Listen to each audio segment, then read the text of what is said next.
우리 지난주에 바디메오에 대해서 나누었죠. 예수님께서 여리고에 이르렀을 때 맹인이고 또 거지인 바디메오가 주님께 향하여 소리를 쳤습니다. 다윗의 자손 예수시여 나를 불쌍히 여기소서. 이렇게 소리를 치니까 사람들이 그를 막았어요. 꾸짖었어요. 조용히 하라 했습니다. 그런데도 바디메오는 어떻게 했습니까? 더 크게 소리를 쳤습니다. 왜 그랬습니까?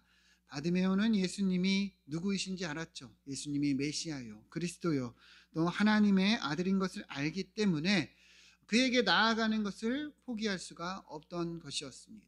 그리하여 예수님이 그의 소리에 응답하시고 그를 부르십니다. 그러자 이 바디메오가 어떻게 합니까? 겉옷을 던져버리고 나갔다 했습니다. 겉옷은 단순히 옷 한 벌의 의미가 아니라고 했죠. 이 거지에게 있어서는 생존 수단과 같습니다. 어떻게 보면 제일 중요한 거예요. 그러나 바디메오는 예수님께 나아가는 거에 있어서 개의치 않았던 거죠. 왜 그렇습니까? 주님께 나아가는 것이 더 먼저였고 제일 중요했기 때문이죠. 여러분, 우리가 믿음이 무엇이냐 했습니다. 믿음은 예수님이 누구이신지를 아는 거예요. 여러분, 예수님이 누구이십니까? 우리의 그리스도 메시아인 줄 믿습니다. 우리의 구원자세요. 그러니까 그분께 나아가는 것이 우리의 삶의 제일 먼저가 되어야 하는 거예요. 오늘 이 예배도 그렇고 여러분들의 모임 시간도 그렇고 여러분들의 봉사의 자리도 그렇고 가장 먼저가 되어야 하는 것이 진짜 믿음의 고백이고 응답이라는 것입니다. 여러분 다시금 기억하면서 그러한 은혜가 있기를 축원드립니다. 우리 옆에 분들과 한번 인사합시다. 가장 먼저가 됩시다. 자, 오늘은 이제 이어지는 내용인데 1절 말씀 보면 이제 예수님과 제자들이 예루살렘으로 계속 가까이 나아가고 있습니다. 그러면서 어디에 이르셨냐? 감람산에 이르렀다 얘기를 합니다.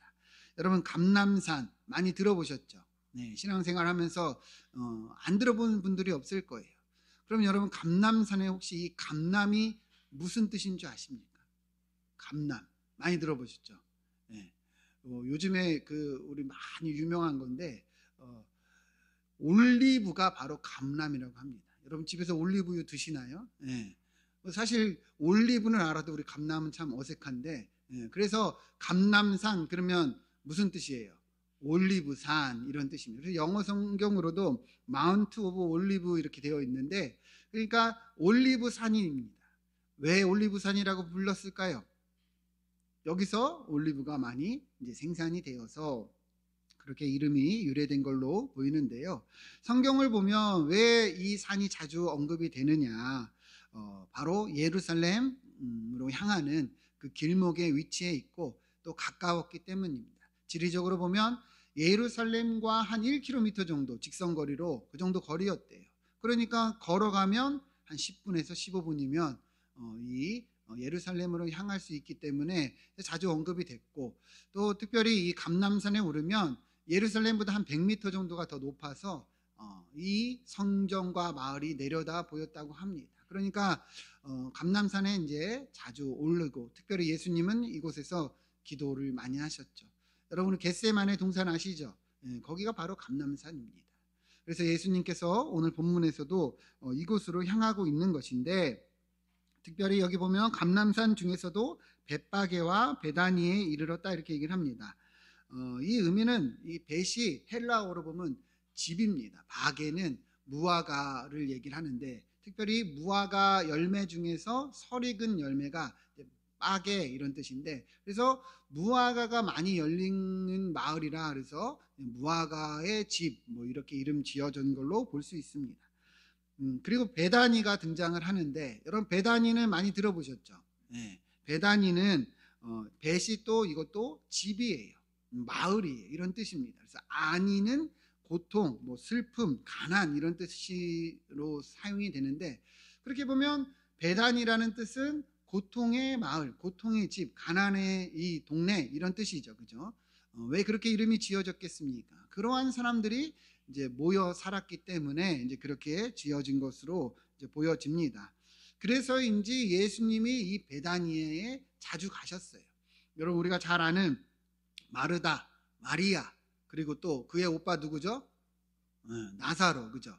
그 사람들이 여기 살았거든요. 그리고 예수님께 향유를 부었던 곳도 이 마을이었습니다.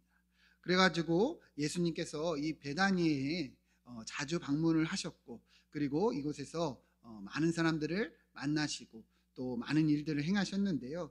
오늘 본문에서 이제 예수님이 이 지역까지 이제 다시 이르게 되신 겁니다. 근데 여기서 잘 보세요.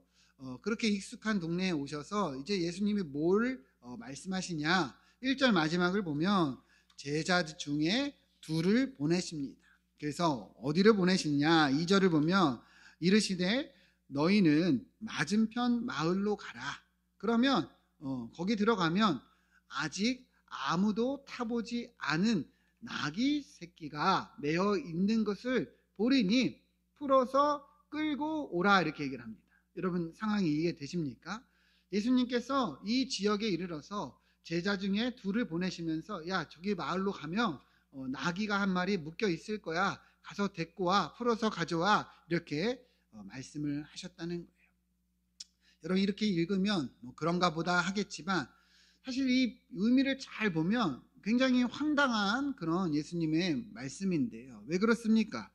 왜 가서 이 나귀를 데리고 와야 되는지 그 이유도 이야기하지 않으시고, 특히 여러분 이 매여 있다는 의미는, 나귀가 매여 있다는 것은 이 나귀의 주인이 있다는 거예요, 없다는 거예요? 있다는 거잖아요. 그렇죠? 근데 그걸 그냥 풀어서 가져오라는 거예요. 특히 이 당시에 나귀는 중요한 교통수단이기도 하고 재산이었어요. 근데 함부로 그렇게 가져오라고 하시니 사실은 당황스러울 수밖에 없는 거죠. 그런데도 3절을 보면 주님은 또 뭐라고 하시냐? 그렇게 데리고 올 때 누가 너희에게 왜 이렇게 하느냐 하면 주가 쓰시겠다 하라는 거예요. 나귀를 풀고 있을 때 야, 이 나귀를 왜 데리고 갑니까? 이 나귀를 왜 가져갑니까? 이렇게 얘기를 하면 가서 그렇게 주가 쓰시겠다 얘기하면 즉시 이리로 보내준다는 거예요. 여러분 우리의 상식대로 보면 이게 지금 말이 됩니까? 안 됩니까? 말이 안 되잖아요. 그렇죠? 말이 안 되는 거예요. 그런데 중요한 것은 뭐예요? 하나님께서, 우리 예수님께서 이렇게 일하고 계시다는 것이죠. 이해가 되십니까? 그런데 여기서부터 이제 포인트가 뭐냐면 제자들이 이 예수님의 황당한 말씀에, 황당한 이 명령에 순종했다는 거예요.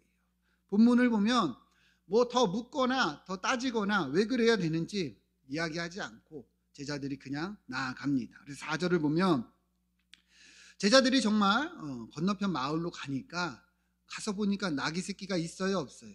있어요. 앞거리에 매여 있는 거예요. 그러니까 제자들이 어떻게 합니까? 예수님 말씀대로 순종해서 이 나귀를 데리고 가려고 이제 매여 있는 것을 줄을 푸는 거예요. 그러니까 거기 있는 사람들이 이제 묻는 거죠. 아마도 나귀의 주인이거나 지인들이었겠죠. 그래서 왜 이 나귀를 푸느냐, 왜 당신 이거 함부로 이렇게 하느냐 물었겠죠. 그래서 이렇게 풀어서 뭐 하려고 하느냐. 그러니까 6절 보면 제자들이 뭐라고 합니까? 예수님께 들은 대로 주께서 쓰시겠다 이렇게 얘기를 한 거예요. 그러니까 이 사람들이 어떻게 합니까? 이에 허락했다 이렇게 얘기를 합니다. 여러분 보이십니까? 여러분 정말 예수님 말씀대로 되었다는 거예요, 안 되었다는 거예요? 되었다는 거예요.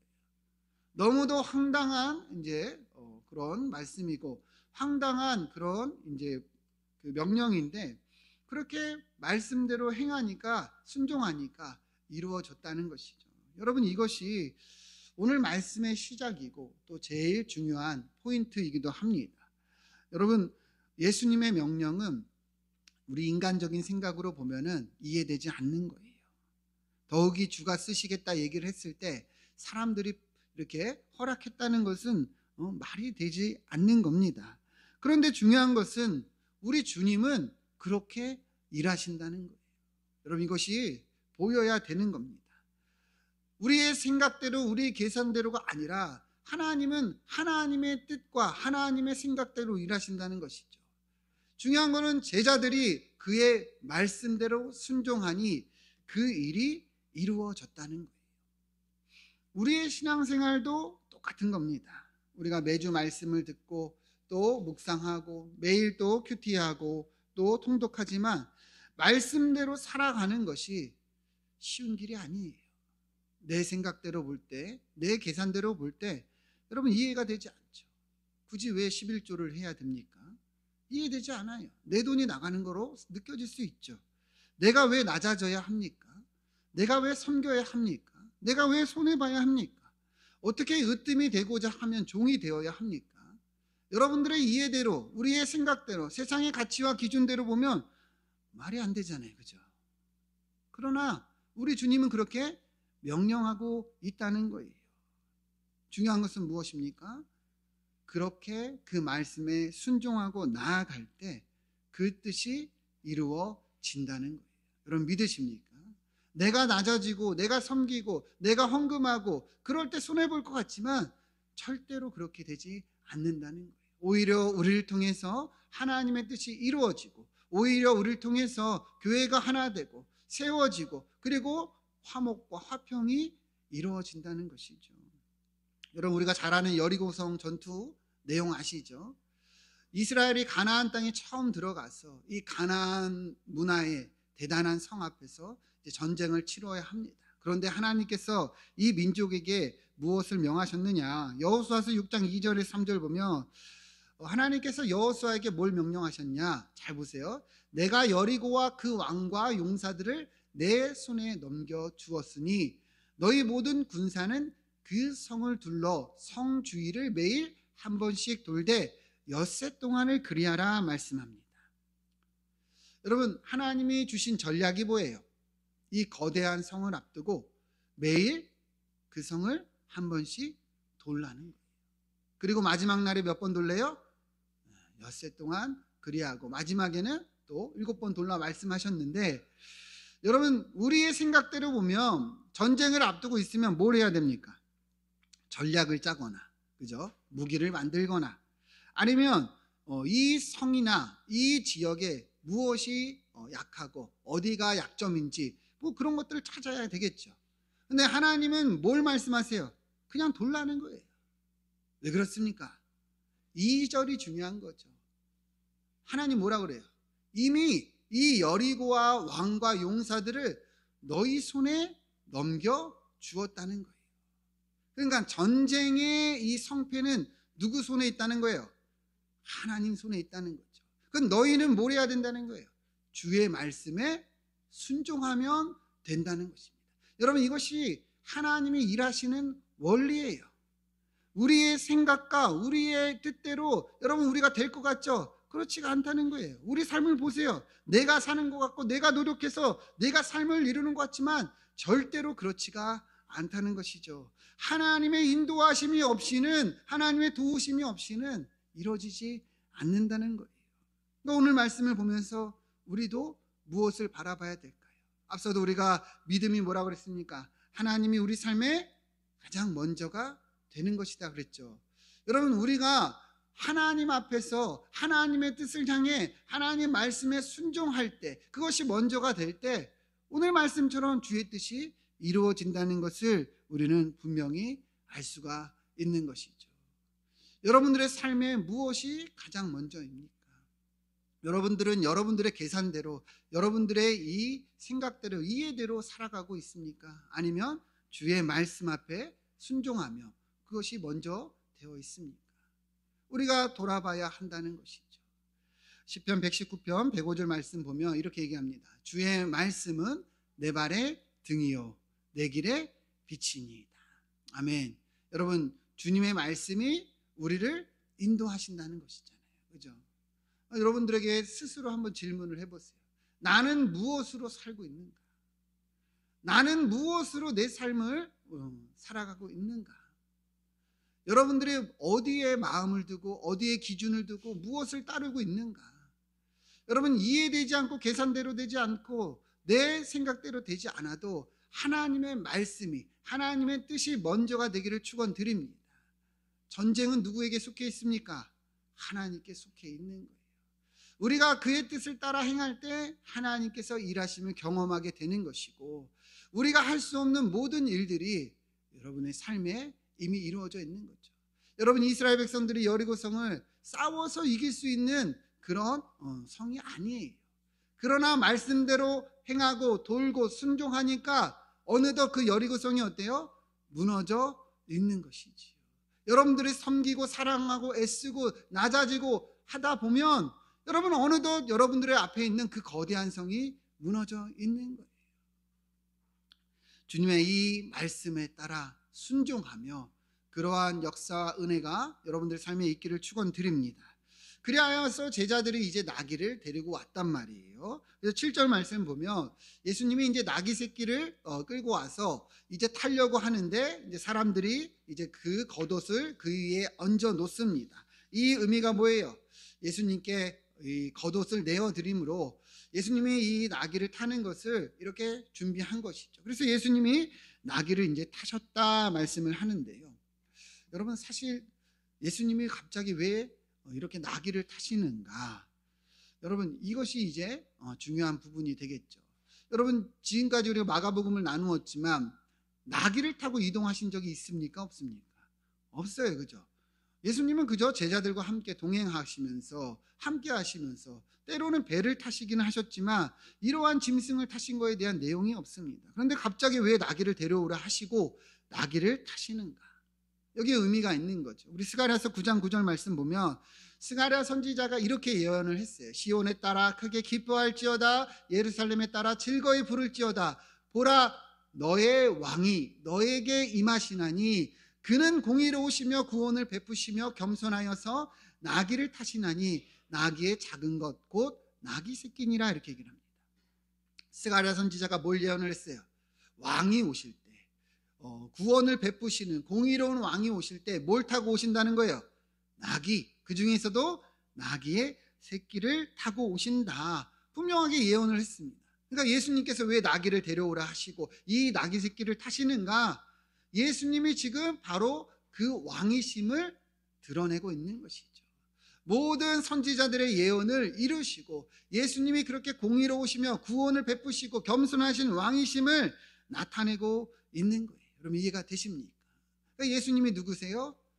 메시아요, 그리스도이시요, 하나님께서 예언하신 그 왕이심을 나타내고 있다는 것이죠. 그리하여 굳이 나귀를 풀어오라 하시며 나귀 중에서도 나귀의 새끼, 그것도 한 번도 타보지 않은 나귀, 그 말은 뭐겠어요? 오로지 예수님을 위해 준비된 이 나귀를 타고 이제 주님께서 예루살렘으로 입성하시는 거예요. 주님이 바로 그 왕이시라는 것이죠. 그래서 8절을 보면 많은 사람들이 예수님의 오심을 어떻게 하느냐? 기뻐하며 환영합니다. 자기들의 겉옷을 내어주고 또 다른 이들은 들에서 벤 나뭇가지를 길에 펴니다. 아마 우리로 보면은 결혼식장 같은데 레드카펫 있잖아요. 그런 것을 막 까는 거예요. 구약시대 때 보면 이렇게 하는 것은 왕을 맞이할 때 했던 백성들의 모습이거든요. 그러니까 백성들도 어떻게 해요? 예수님이 그러한 왕이시는 것을 알고 이렇게 환영하고 있는 것이죠. 이뿐만이 아닙니다. 9절을 보면 예수님이 가는 이 길에서 앞서가고 뒤서가는 사람들이 노래를 불러요. 호산나 찬송하리로다 주의 이름으로 오시는 이여 호산나 찬송하리로다 이 우리 조상 다윗의 나라여 가장 높은 곳에서 호산나 호산나 호산나 이렇게 외쳤다는 거예요. 여러분 한번 이 장면을 한번 상상을 해보세요. 예수님이 작은 나귀를 이렇게 타고 예루살렘으로 들어가는데 사람들이 그렇게 열렬히 환영하는 거예요. 노래를 부르며 이 자기의 겉옷을 깔고 이 나뭇가지를 깔고 그렇게 주의 이름을 찬양하고 있다는 것입니다. 여러분 호산나 많이 들어보셨죠? 호산나 호산나 우리 찬양할 때도 많이 하죠. 호산나가 무슨 뜻인지 아십니까? 엘라어로 보면 원래는 호시안나 이렇게 읽어야 되는데 이제 호산나라고 읽죠. 이 의미는요, 지금 우리를 구원하소서 이런 뜻입니다. 한번 따라해 봅시다. 지금 우리를 구원하소서. 이게 뭐라고요? 호산나, 호산나. 이제 호산나 찬양할 때 여러분 그 의미를 알고 찬양하시면 좋겠어요. 그래서 Save us now. 우리를 지금 구원하소서 이런 뜻이에요. 그러니까 많은 백성들이 예수님의 오심을 그렇게 환영하면서 이렇게 외친 거예요. 우리를 구원하소서, 지금 우리를 구원하소서 이렇게 외친 것이죠. 왜 이렇게 이들이 환영했겠습니까? 앞서 이 베다니 지역이 예수님이 많은 기적을 행하시고 또 예수님이 자주 방문하시고 사랑하는 사람들이 있던 그 지역이라고 했습니다. 그죠? 특히 그러니까 예수님이 하신 일들을 듣거나 보거나 경험한 사람들이 많았을 거예요. 그 예수님의 오심을 기뻐한 거죠. 더욱이 요한복음을 보면 나사로가 죽었다 살아났잖아요. 그 지역이 여기인데 이 일로 많은 유대인들이 예수님을 믿었다 했습니다. 그러니까 예수님의 오심을 이들은 기대하고 있었고 예수님의 오심을 기뻐하고 있고 호산나 호산나 가장 좋은 겉옷을 깔면서 이렇게 환영하고 있다는 것이죠.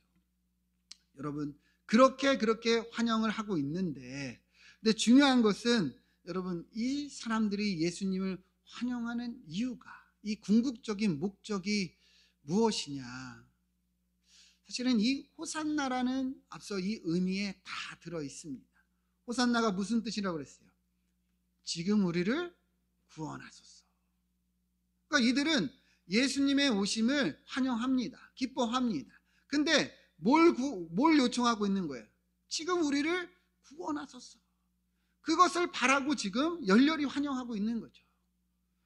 그러면 이들이 말하는 지금 우리를 구원하소서는 어디에서의 구원을 의미하는 겁니까?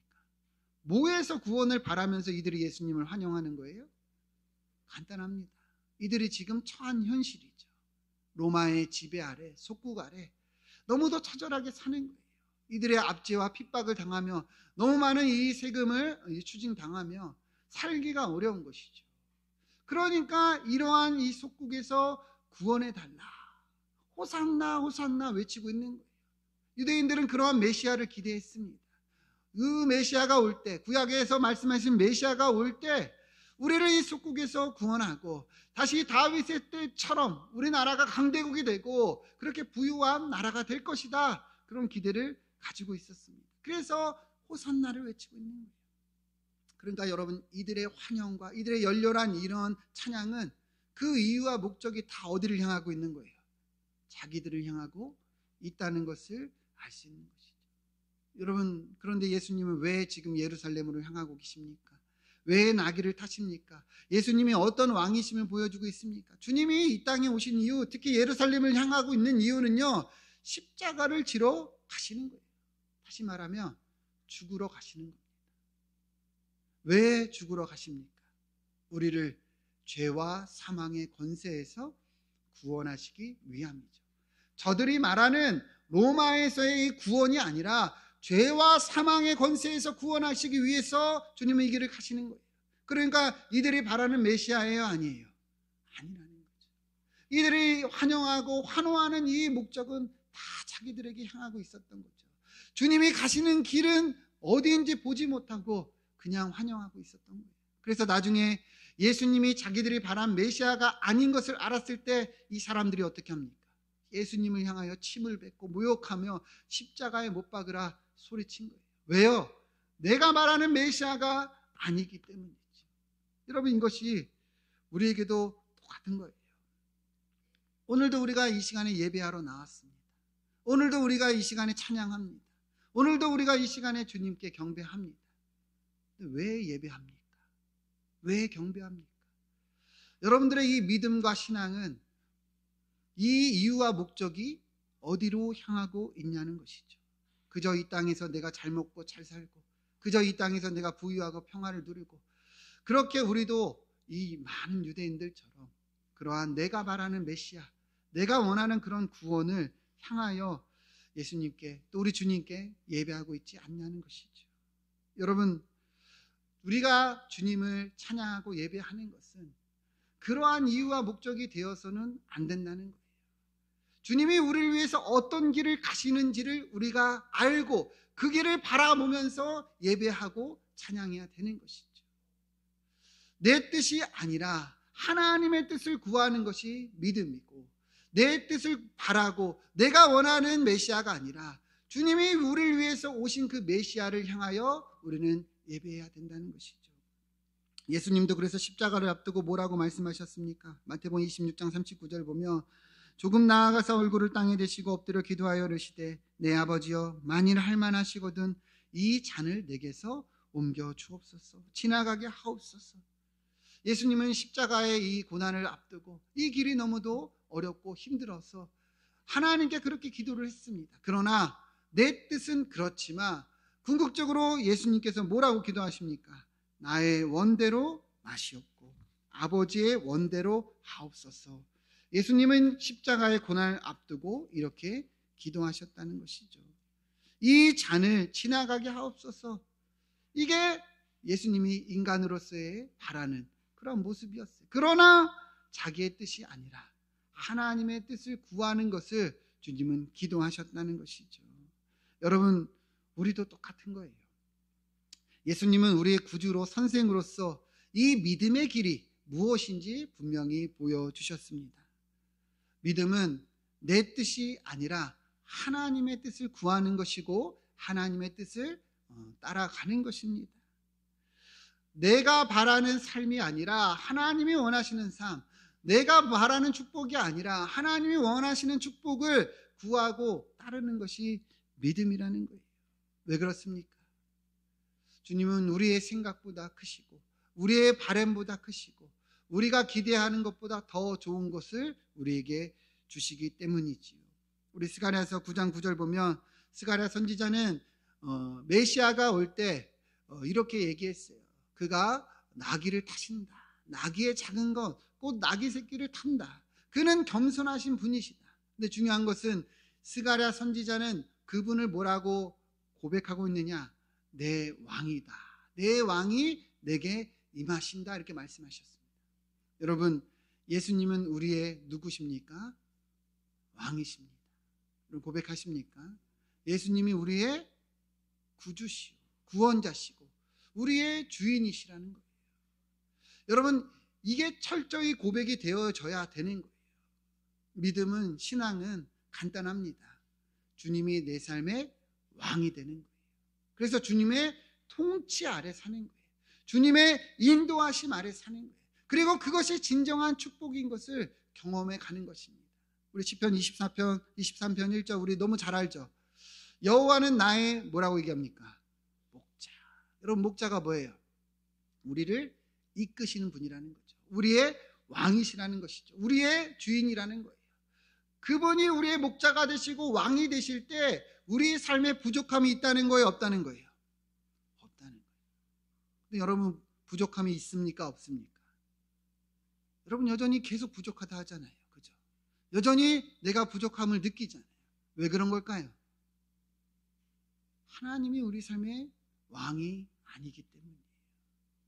여전히 내가 왕이고 세상의 가치와 기준이 왕이고 세상의 부와 권력과 명예를 우리는 추구하고 있기 때문에 계속 부족함이 나타나는 것이죠. 그리고 여전히 이 유대인들처럼 그것을 주소서, 여기서 구원하소서, 우리에게 부유함을 주소서, 내가 말하는 메시아를 구하고 있으니 우리가 채워지지 않는 거예요. 그러니 여러분 잘 보세요. 하나님이 우리의 왕 되시고 목자 되실 때 어떠한 일이 일어나느냐? 그가 나를 푸른 풀밭에 누이시고 쉴만한 물가로 인도하시고 내 영혼을 소생시키시고 자기 이름을 위하여 의의 길로 인도하신다. 사망의 음침한 골짜기를 다닐지라도 해를 두려워하지 않은 것은 주님이 나와 함께 하십니다. 주님이 나와 함께 하시기 때문에 우리가 두려움이 없는 거예요. 우리 삶에 이러한 은혜가 주어진다는 것이죠.